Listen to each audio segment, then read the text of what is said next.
అనకాపల్లి అగ్ని ప్రమాదంపై ప్రధాని మోదీ దిగ్భ్రాంతి వ్యక్తం చేశారు. గాయపడిన వారు త్వరలో కోలుకోవాలని ఆకాంక్షించారు ప్రధాని మోదీ. ఇక ఈ ప్రమాదంలో ఇప్పటివరకు 8 మంది మృతి చెందగా మరో 5గురికి తీవ్ర గాయాలయ్యాయి.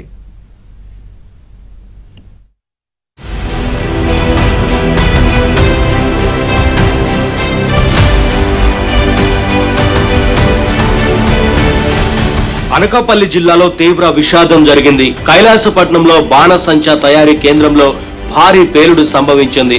పేలుడు ధాటికి కర్మాగారం పైకప్పు కుప్పకూలింది. గాయపడిన వారిలో 2 పరిస్థితి విషమంగా ఉంది. బాధితుల్లో ఎక్కువ మంది తూర్పుగోదావరి జిల్లా సామర్లకోటకు చెందిన వారు ఉన్నట్లు తెలుస్తోంది. ఘటనా స్థలంలో హృదయ విదారక దృశ్యాలు కనిపించాయి.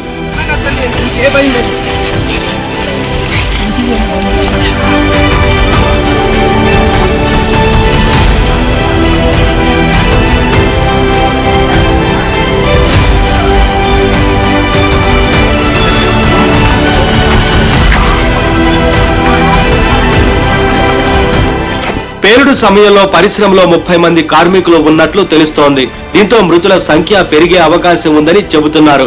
ఈ ఘటనపై కలెక్టర్ విజయకృష్ణన్ విచారణకు ఆదేశించారు.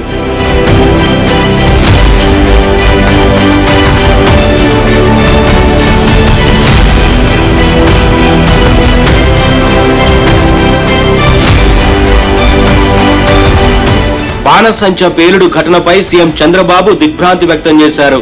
బాధితుల ప్రస్తుత పరిస్థితిని అడిగి తెలుసుకున్నారు. గాయపడిన వారికి మెరుగైన వైద్యం అందించాలని సూచించారు. దీంతో గాయపడిన వారిని విశాఖ కేజీహెచ్ కు తరలించారు.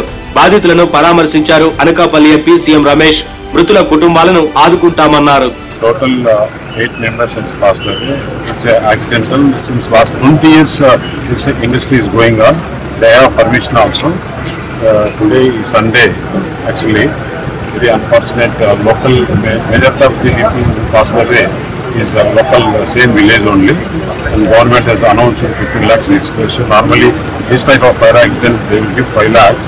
But our Honorable Chief Minister Chandrababu Naidu garu announced 15 lakhs, and we are taking care of the other who are injured.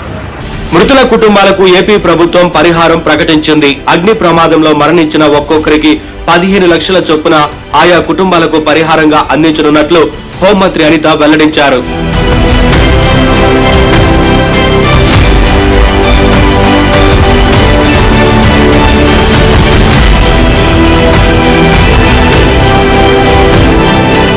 బాధ్యులపై కఠిన చర్యలు తీసుకోవాలని బాధిత కుటుంబ సభ్యులు స్థానికులు డిమాండ్ చేస్తున్నారు.